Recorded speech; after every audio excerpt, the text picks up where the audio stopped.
Hello, this is John with Saul's message for Thursday, February 24th, 2022.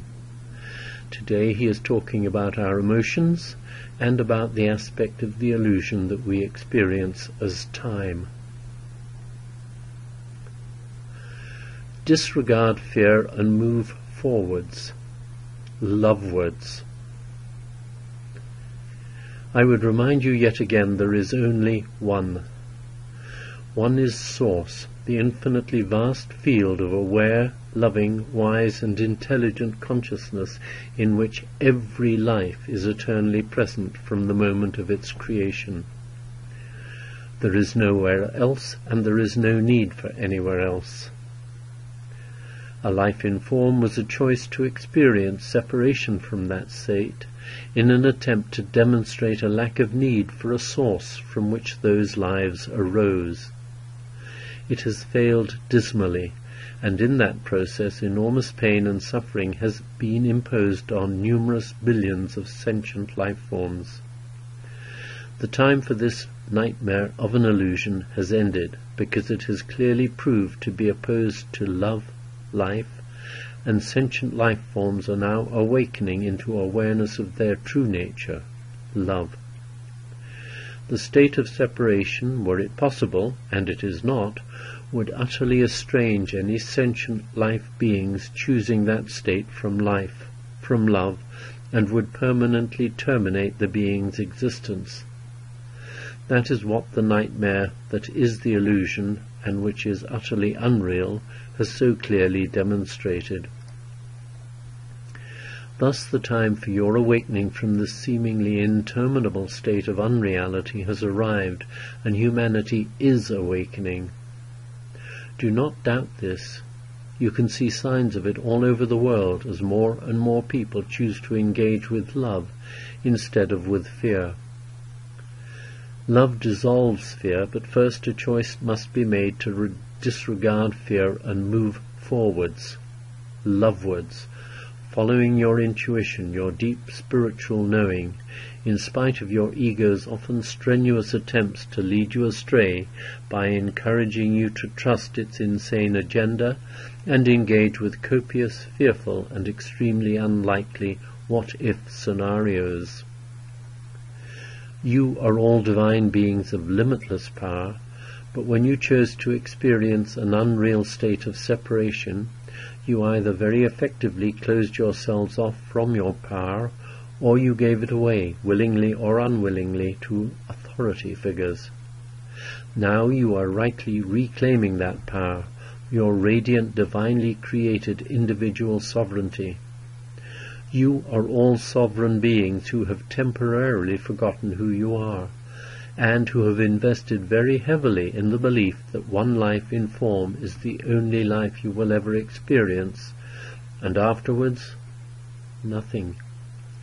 This reclaiming is an essential aspect of humanity's collective awakening process. You all chose quite freely to experience separation by entering the illusion.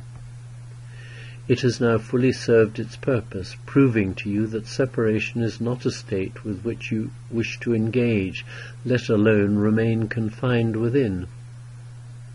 Time, solely an aspect of the illusion of unreality, appears to flow very slowly when you are waiting expectantly for some event to happen, and numerous numbers of you have been eagerly looking forward to your awakening for 2, 3, or even more decades. Many have begun to doubt if it will ever happen, because it seems that you were told to expect it momentarily, and you are still waiting. And in truth, it is but a moment since you were promised that your awakening would occur very soon, and it truly is occurring, right now.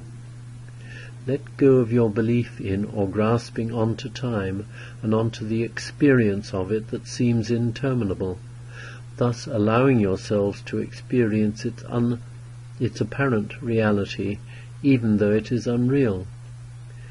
Most of you have noticed that when you are totally focused on something that interests you enormously, all sense of time dissolves, and of course you have seen that in little children as they become intensely involved in their play. You can choose to ignore the passing of time while still retaining the ability to operate within it and to be wherever you need to be at precisely the appropriate moment. When you choose to do this, you will no longer find yourselves waiting. Instead, your lives will just flow far more smoothly and easily, and any stress you may have been feeling will ease considerably. It is a very relaxed but totally alert way to live, and offers you enormous health benefits. You can start by choosing not to end your regular daily meditation period, and in contrast just take that relaxed state back to your daily doingness.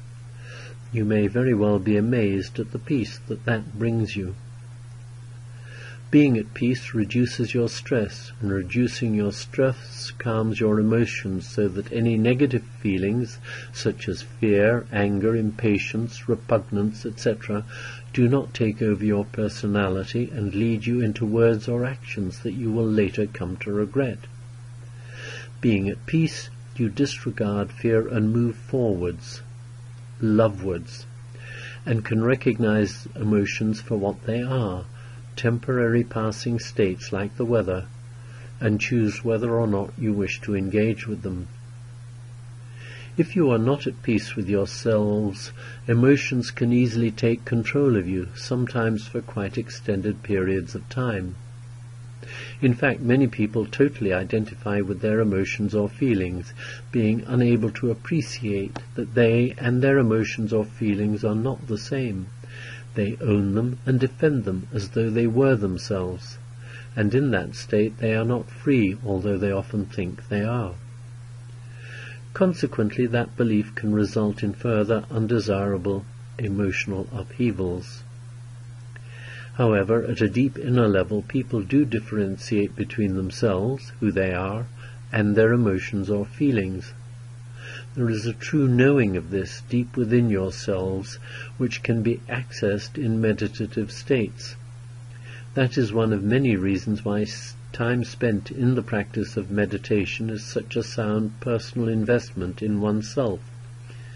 It really should be considered an essential aspect of one's life in form, because it helps you incomparably in recognizing and connecting with who you truly are. Your essential daily excursions deep within yourselves to your own holy inner sanctuaries are the way to dissolve the veil, mist, haze that hides reality from you. Time spent there is an awakening experience when you succeed in quietening your roof brain chatter sufficiently to be able to listen and then hear the voice, the Holy Spirit, for God within you, clearly and most lovingly answering your questions, telling you how dearly you are loved, and reminding you to accept yourselves fully and completely, just as God does. With so very much love, Saul.